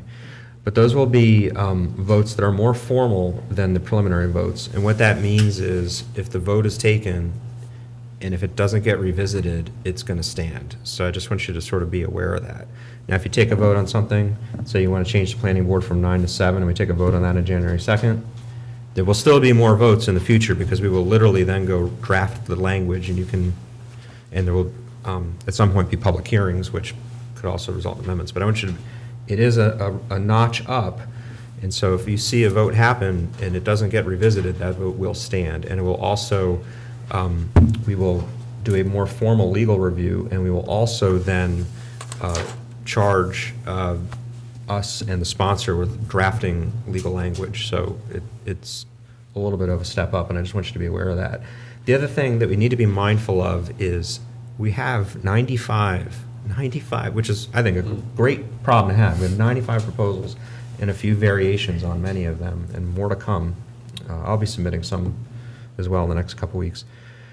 So we need to ask ourselves a balance of how much debate versus how do we get through all of these. And so what we're going to attempt, and we'll see how this works, and I'll be looking for you to tell me how it goes, we will try to schedule debate time, but we're not going to shut down debate.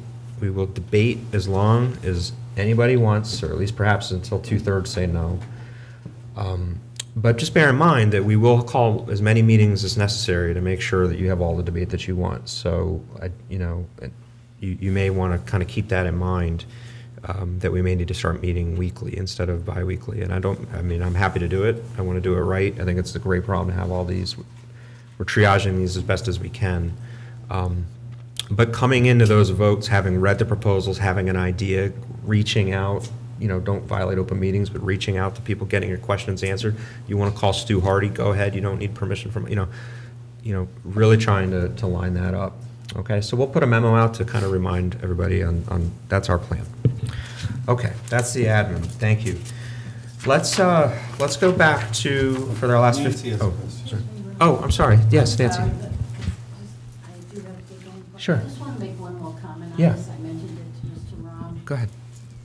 The end result after you've done your final votes and you're satisfied with your language, or the solution has reviewed, or whatever your process is going to be to complete, it then has to go to the council for public hearings. And I'm just letting you know, especially with that number of proposals. Right. That the council will never be able to get through, even if you join them or do whatever, if it's substantial ones or kind of controversial issues or whatever. They're not going to have time to get those through on a public hearing, and that is part of what has to happen for this to get on the ballot. So I would just probably suggest that the ones that are easier, that you group through, that you really, come to a consensus, yes, that's what we want to go forward, that you start to bring some of this stuff to council for public hearings so we can stagger this through, because they're going to be in budget time. I already have problems getting meetings together. They're going to be in budget time. They're going to have added meetings for that, added workshops and stuff. Right. Through April, Yeah. May's the financial town meeting, so I'm just saying, keep that in mind, because you cannot send all this down at once. You'll never get it heard. Right. Another thing we can do is we can hold the public hearings, and so I think we may do that as well. And that way, there's no, just in case batteries start dying and people don't show up, we're going to make sure that we hold those public hearings so that there's no excuse to keep those from going on the ballot. But you're right, and really it would make sense to. Public hearing, but I think the regulation is such that to get on a ballot, that council has to hold a public hearing. Yeah, my read is anybody can, I think anybody can hold a public hearing, but the literal wording changes of the ballot question have to be approved by the council. So that's, hopefully we'll all be on the same page on this, but I do appreciate it. The point is, it would be good to clear these. Don't wait till June and give me all this stuff, because. Well, I didn't want to scare anybody, but I've asked the team here, I've said, what if we tried to take a first round of voting on every single thing that isn't casino related by the end of January? And I think I joked to Donna, I said, would with Ray and Steve and Justin throw me out of the building.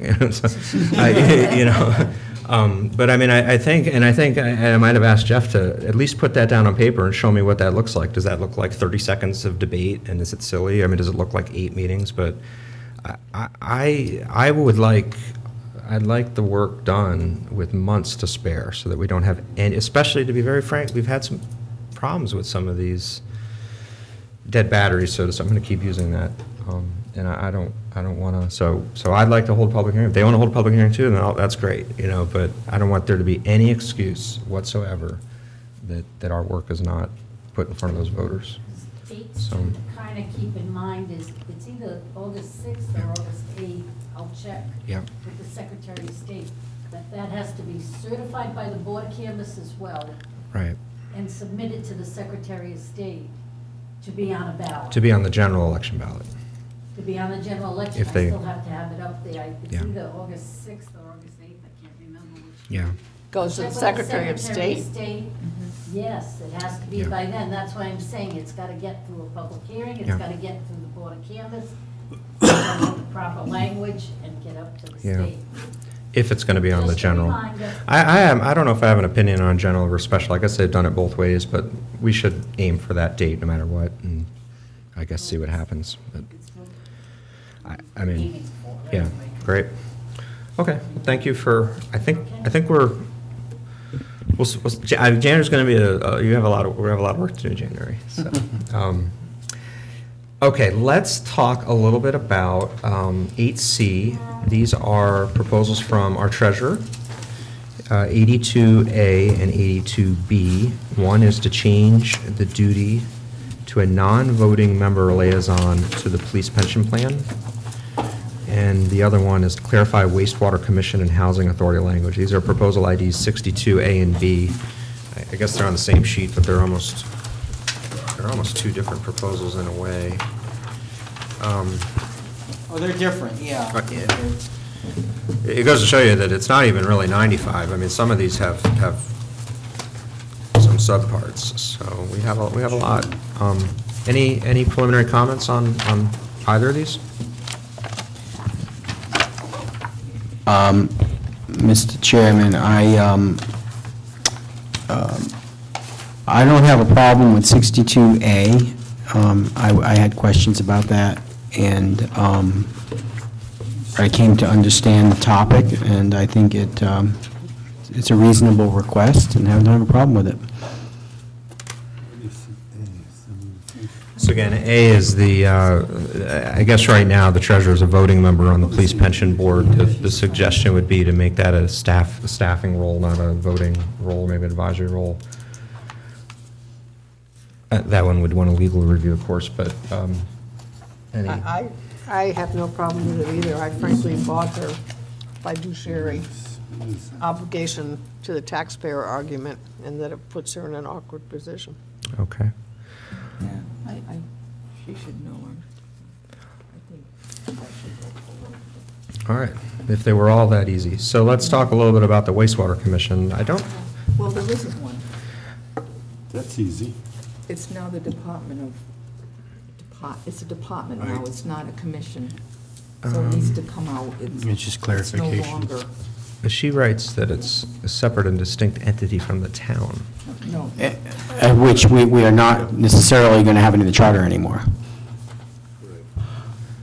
Does this have any connections to, don't we have a library question similar? Am Not that I, I'm things that aware are in of. and not inside the town? And Well, that's a standing topic, but in this case, the issue, I believe, if I recall, is that the wastewater, this organization called the Wastewater Commission and Housing Authority was privatized or somehow became its own entity. I think that's where Mr. Bellucci went to. And so there's this paragraph in the charter about this commission that doesn't need to be there anymore. It's almost like an independent municipal, Right. quasi. Yeah, so we can take it out of the charter, we can reduce the size of government. Well, one became a wastewater district for the sewage.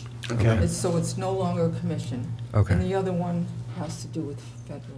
Okay. Okay, so it's relatively straightforward, and it's just an administrative Yeah. change to reflect the times, I guess, with how this occurred. Right. Okay. I'm not hearing any. Yeah, that needs Any- to So we agree with what she's saying, remove it again from the charter. Sure. Okay. That was quick. I'll drop the language tonight. Well, this is actually a good example of two items that you may see come up for votes in January, where we might schedule about 2 minutes of debate, or perhaps even do a consent agenda item for some of these.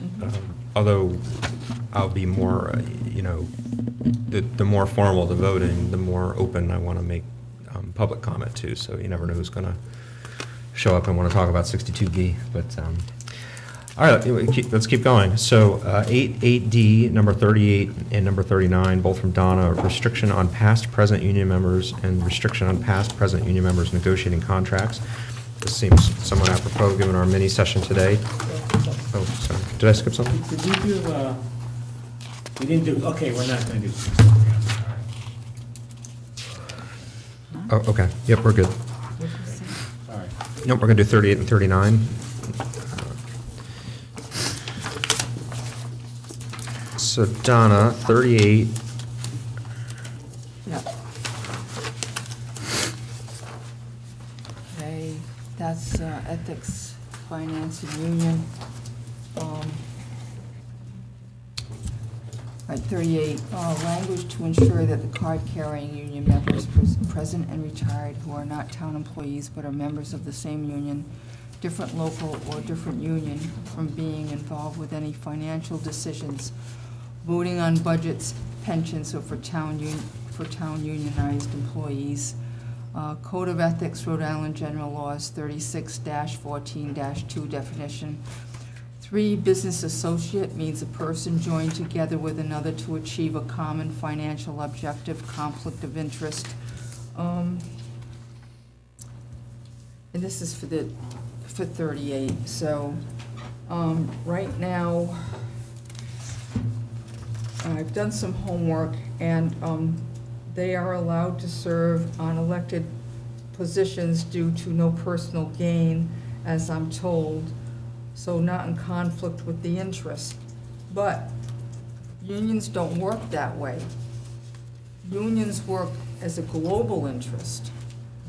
They have an international, or the top guys, and it comes down to locals, and they all work for a common goal. They don't work separately. As one local gets, maybe negotiates really something great, the other ones then try to make it mainstream. It becomes mainstream.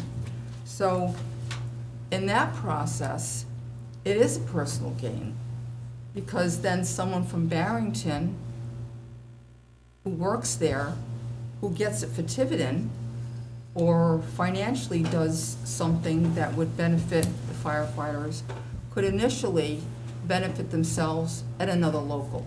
So it is, to me, a personal gain as an associate member. Like I said, if one accomplishes the benefits, then they point to that, and they then try to negotiate it for another. So the other one is, as we'll go to 39, a little bit different. One's on the budgets, and one's negotiations and ethics. One would be actually negotiating on the town side. You're a member of a union and a different local, and you're negotiating with the fact that you belong to the international union. The main union gives the Constitution and bylaws they have to go by at the locals. So it's all really one. It doesn't make any, I don't think it's fair to the town to have someone on the town side with someone that is actually a member of a union, of the same union that would be negotiating for contracts. Like I said, if they negotiate for something that could benefit them in their local, to me, it just makes no sense that this is going on. It is a business associate. That's what they are. And it is a conflict of interest in the bargaining process. I think it's unfair advantage at the bargaining table to the union that the town is negotiating with someone that is actually a member of the same union but a different local. And that's why I put these proposals in. So what you're saying is Right now, they can do that. yeah, that's kind of like having someone like the enemy on your staff, That they can, yes, it's always, or a friend of the enemy. it's always been, to me, so ethically wrong. I never understood it, but anyway, that's why I put the proposals in. I think it's very, very unfair to the taxpayer. Jeff? I've witnessed it, I agree, it's not good, not a good thing. But I want to be the constructionist maybe for just a second, and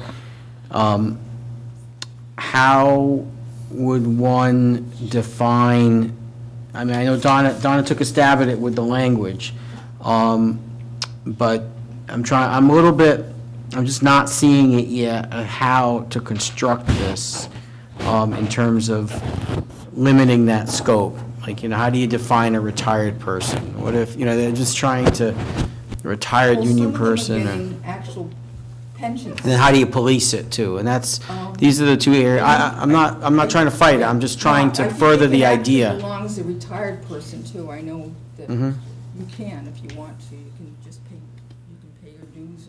So there's nothing preventing us from being more restrictive than the ethics laws. True? No, I don't see any reason, subject to, as I was talking about, everything school else, commission, that it could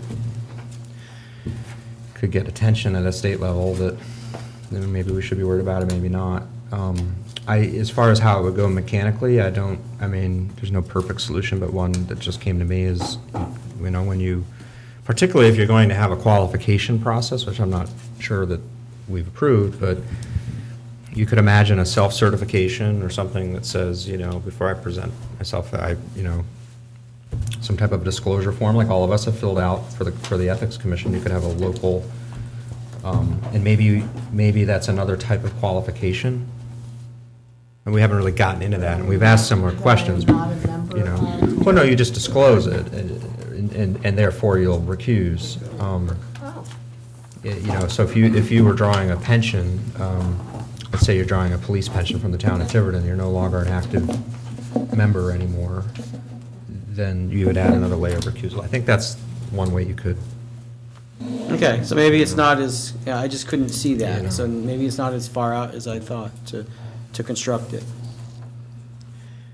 It is. The code of ethics is in the charter, and again, it's that same theme. Like, all of us have to comply with the code of ethics, even though it says that you have to in the charter. And I actually thought about this very issue when we did our formal public records request, because there is the Access to Public Records Act, but our charter also says that records shall be open. So when we submitted our records request, we did it under APRA, but we also did it under the charter, because it's almost like a second requirement. So even if there was some problem with APRA, you have a second source of authority. So I don't see any reason why you couldn't add additional ethical obligations. And it ties in even these qualification issues too. If you're going to require someone to have, say, a 4-year degree in business administration or accounting to be the treasurer, you're going to need some certification to that. One of the things the union members do call themselves is brothers and sisters, so they consider themselves a family. So that's another thing to consider. You can't, you have to recuse yourself if it has to do with a family member. You can't I used to see Mr. Pelletier get up all the time, and I didn't know what the deal was with that, but it had something to do with police pensions. He would just get up and leave, as a family member.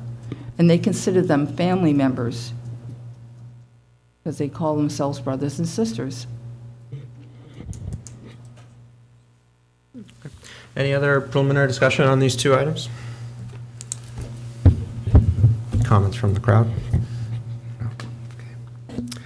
All right, well, I just want to, again, wish everybody a Merry Christmas and a happy, unless somebody calls a special meeting, which I promise I won't. Between now and January 2nd. We'll have some paperwork chores. We'll keep you updated by email, but thank you for, is there any objection to adjourning? Motion to adjourn. We have a motion to adjourn. I'll second that. Any objection? All right, we are adjourned. Happy New Year.